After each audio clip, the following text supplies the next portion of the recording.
climatologues nous disent que maintenant, il faut prendre ce genre de scénario en compte dans notre planification, dans notre organisation. Et au-delà du 50 degrés, il faut se préparer à des canicules plus longues, plus tôt dans l'année, plus tard, peut-être à 45, à 46, des nuits plus chaudes, etc. C'est tout ça qui se cache derrière ce gimmick. Ça dépend de si on s'y prépare ou pas. En tout cas, si ça arrivait un peu tôt, il faut s'imaginer qu'il y ait pas mal de surmortalité. Et ce qui est moins connu, que certains systèmes techniques arrêtent de fonctionner. Et ça, ce serait un facteur désorganisant extrêmement fort.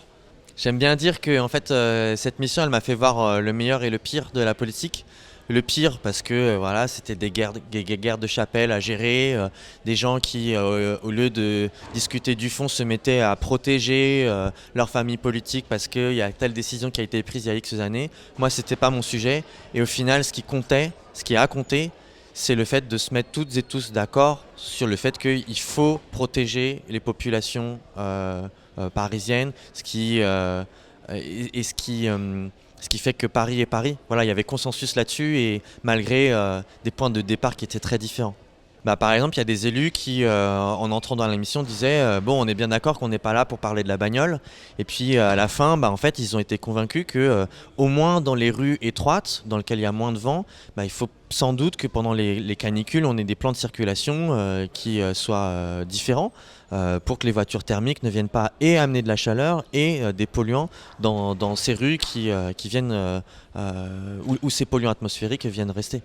Je vous invite à télécharger le rapport, mais on parle de choses comme rénover les écoles en un temps record, avec ce que ça va demander de changement de méthode. On parle de végétaliser très fortement nos rues, et donc se pose la question de est-ce qu'il nous faut des brigades citoyennes pour aller entretenir ça. On parle de venir tendre des voiles dans les rues,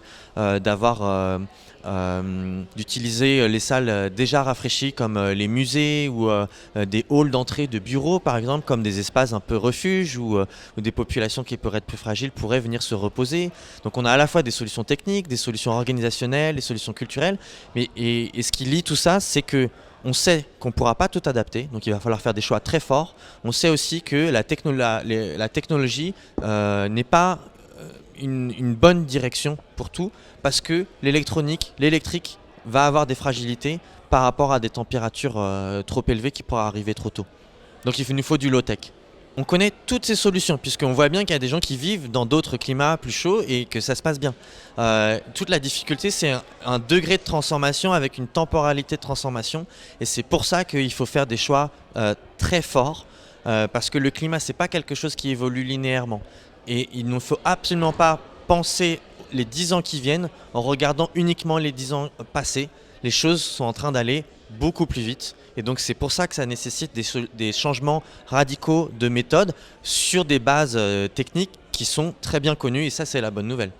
Cette conclusion, elle m'est venue par le fait que il faut végétaliser énormément nos espaces collectifs. Et donc, si c'est des citoyens qui le font, ils vont avoir besoin de temps.